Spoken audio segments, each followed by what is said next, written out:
الحمد للہ رب العالمین والصلاة والسلام علی رسولہ الکریم اما بعد۔ بدعتیوں کی ہم نشینی اور صحبت جائز نہیں ہے۔ ہمارے اسلاف کا اس پر متفقہ فیصلہ ہے کہ کسی بھی بدعتی کی ہم نشینی اور اس کی صحبت جائز نہیں ہے، کیونکہ ایک انسان جب کسی بدعت کی مجلس میں یا بدعتی علماء کی صحبت میں بیٹھتا ہے تو وہ یقینی طور سے متاثر ہوتا ہے۔ حضرت سفیان ثوری رحمہ اللہ کہتے ہیں، ایک انسان اگر کسی بدعتی کی مجلس میں بیٹھتا ہے یا بدعتیوں کی صحبت میں بیٹھتا ہے تو وہ تین حالتوں میں سے کسی نہ کسی حالت کا وہ شکار ہوگا۔ وہ آدمی بدعتیوں کی مجلس میں جائے گا تو اس کے جانے کی وجہ سے اس کو دیکھ کر دوسرے لوگ فتنے کے شکار ہوں گے، یا تو وہ آدمی جانے والا خود فتنے کا شکار ہوگا، یا تو وہ آدمی کے دل میں ایک خیال پیدا ہوگا کہ ہمیں ان کی باتوں کا کچھ بھی اثر نہیں ہوتا ہے، ہمیں ان کی باتوں کا کوئی پرواہ نہیں ہے، ہم ان کی مجلسوں میں جاتے ہیں، ان کی باتوں کو سنتے ہیں، مگر ہم ان کی باتوں کا ہمارے دلوں پر اثر نہیں ہوتا ہے، ہمیں اپنی ذات پر بھروسہ ہے۔ تو ایسا آدمی اپنے دین کو بھی فتنے میں مبتلا کر لے گا، ایسا آدمی اپنے دین سے بھی ہاتھ دھو بیٹھے گا۔ جو آدمی دین کے معاملے میں اپنے اوپر بھروسہ کرے اور اللہ رب العالمین کے احکام کو نظر انداز کر دے،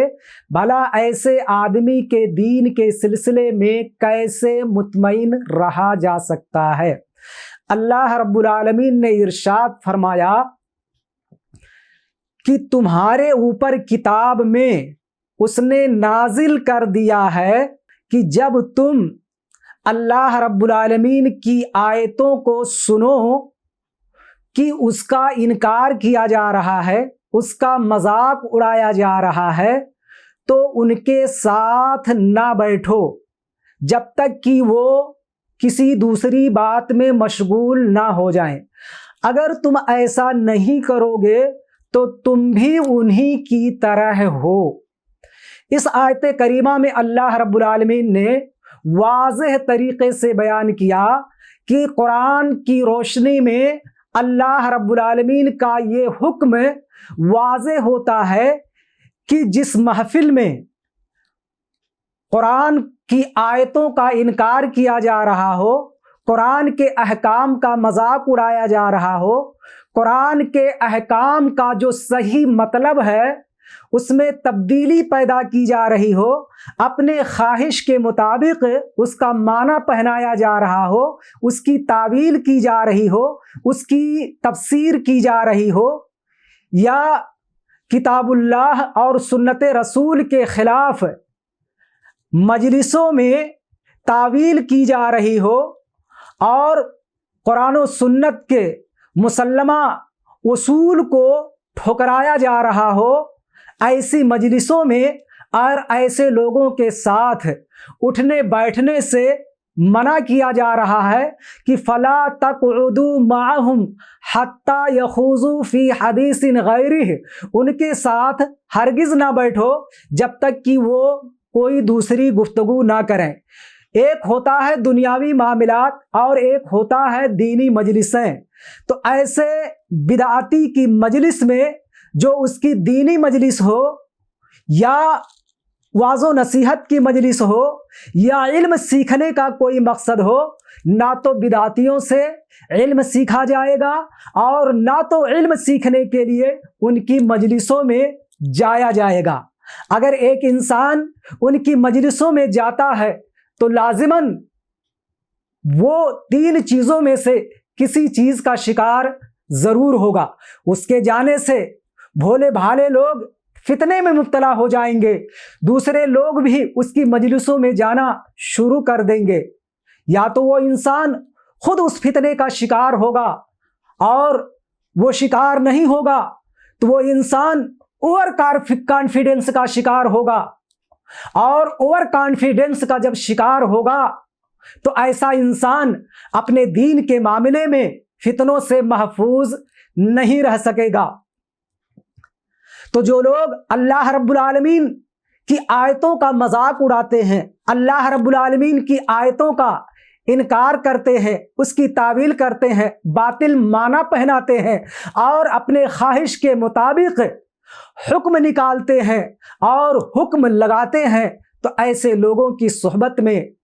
بیٹھنا منع ہے، اور اسلاف کا یہ متفقہ فیصلہ ہے۔ اللہ کے رسول جناب محمد رسول اللہ صلی اللہ علیہ وسلم نے ارشاد فرمایا، مثل الجلیس الصالح والجلیس السوء کحامل المسک ونافخ الکیر، فحامل المسک اما ان یحزیک واما ان تبتاع منہ واما ان تجد منہ ریحا طیبا، ونافخ الکیر اما ان یحرق ثیابک واما ان تجد منہ ریحا خبیثا۔ اللہ کے رسول جناب محمد رسول اللہ صلی اللہ علیہ وسلم نے اچھی صحبت کی، اچھے مجلس کی اور اچھی ہمنشینی کی مثال بیان کرتے ہوئے کہا ہے کہ اچھے لوگوں کی اور برے لوگوں کی صحبت ایسے ہے جیسے خوشبو اٹھانے والے کی، خوشبو لے جانے والے کی، بھٹی دھونکنے والے کی۔ جو آدمی خوشبو اٹھاتا ہے، خوشبو لے کر کے چلتا ہے، وہ یہ تو آپ کو خوشبو دے گا، یا تو آپ اس سے خریدیں گے، یا تو آپ اس سے اچھا خوشبو محسوس کریں گے۔ رہا وہ آدمی جو بھٹی کو دھونکتا ہے، اس کو جلاتا ہے، وہ آپ کے کپڑے کو یا تو جلا دے گا، یا تو آپ اس سے بدبو محسوس کریں گے۔ اس حدیث سے پتہ یہ چلا کہ صحبت کا بہت زبردست اثر ہوتا ہے، اچھے صحبت کا اچھا اثر پڑتا ہے، اور بری صحبت کا برا اثر پڑتا ہے۔ ایسے ہی اچھے صحبت کا ایسے ہی اثر پڑتا ہے جیسے ایک انسان کے پاس خوشبو ہو، اور وہ انسان خوشبو یا تو آپ کو تحفے میں دے گا، یا تو آپ اس سے خریدیں گے اور اس خوشبو سے فائدہ اٹھائیں گے، اور نہیں تو اگر آپ اس کی صحبت میں جب تک آپ بیٹھے رہیں گے، جب تک آپ اس کی صحبت میں موجود رہیں گے، اس کے پاس موجود خوشبو کو محسوس کرتے رہیں گے اور آپ کی طبیعت ہری بھری رہے گی۔ لیکن اگر آپ کسی لوہار کی بھٹی کے پاس بیٹھیں گے تو اس سے چنگاری اڑے گی